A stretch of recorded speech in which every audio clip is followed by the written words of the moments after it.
시장 키포인트 시간으로 넘어왔습니다. 오늘의 키워드는 아무래도 FOMC겠죠.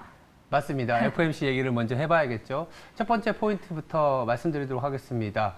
점도표 얘기를 해봐야 될 것 같은데요. 점도표 상으로는 좀 매파적으로 나왔습니다. 그래서 제가 매파적 점도표라고 했는데 이 3월 그리고 6월에 이제 점도표가 발표가 되거든요. 3, 6, 9, 12 이렇게 발표가 되는데요.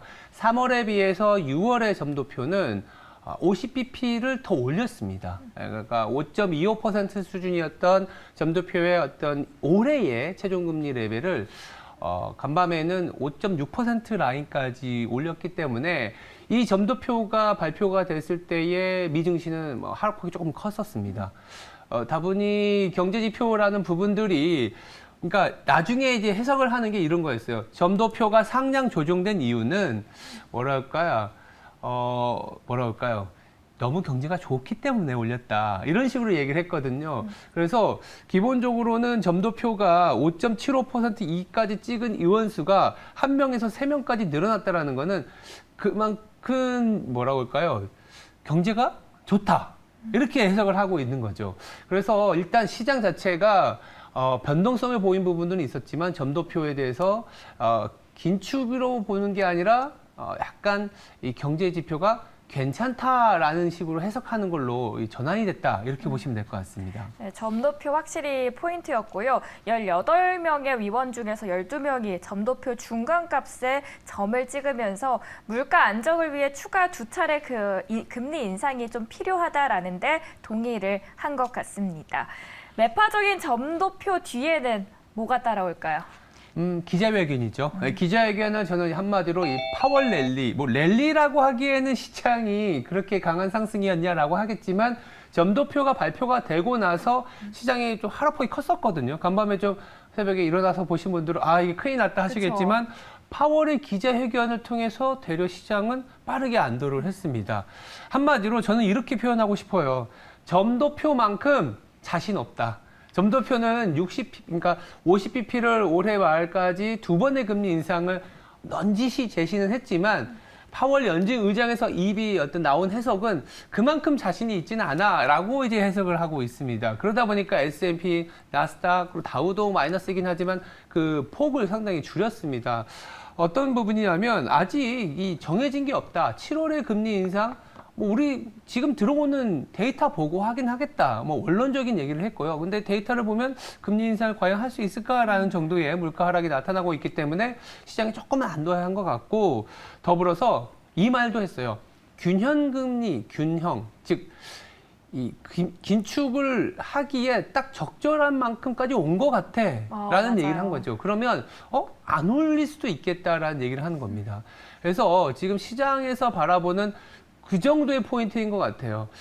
긴축이 가파르게 10차례 정도 올라왔었던 부분들을 멈추는 것까지는 다 이제 인정을 했는데 여기서 행여나 한 번 더 내지는 2번 더 올리는 거에 대해서 우려를 했었거든요. 점도표에서 그거를 내비쳤기 때문에 변동성이 있었지만 파월의 랠리를 보면서 파월의 의장의 얘기를 보면서 점도표의 내용은 경제가 강한 거고 그리고 연준은 앞으로 그 강한 경제에 대비해서 금리는 균형 정도까지 왔기 때문에 멈출 수 있다. 그래서 7월에도 금리 인상 안 할 수도 있다. 이렇게 해석을 한 것 같습니다. 그리고 멈추고 나서 얼만큼 더 지켜볼 것이냐라는 질문에는 모르겠다. 네, 그래서 한 달이 될지 2달이 될지 6개월이 될지 1년이 될지 모르겠다라고 약간의 불확실성은 남겼지만 그만큼 파월 랠리라고 할 수 있을 만큼 시장에서는 이제 기준금리 인상에 대해서는 조금은 우려를 거둬들이는 모습이었다. 이렇게 해석하고 있습니다. 저도 앞서 오프닝에서도 말씀을 드리긴 했지만 기자회견을 보는 내내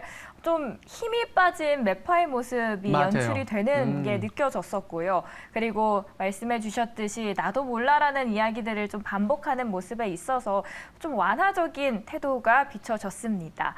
저희 파월 이야기를 했고 국내 시장으로 그러면 넘어가 보는 건가요? 네, 국내 시장 얘기를 안 할 수가 없죠. 스타일 변화라고 제가 좀 정해봤습니다.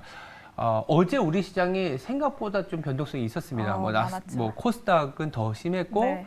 2650까지 갔었던 시장이 이제 눌리는 모습이 나타났는데, 잘 기억해 보시면 지난 10월부터 시장이 계단식으로 조금 상승을 해왔습니다. 지난 10월이 언제냐면 우리나라의 원달러 환율이 1,450원까지 갔었던 상황이었어요.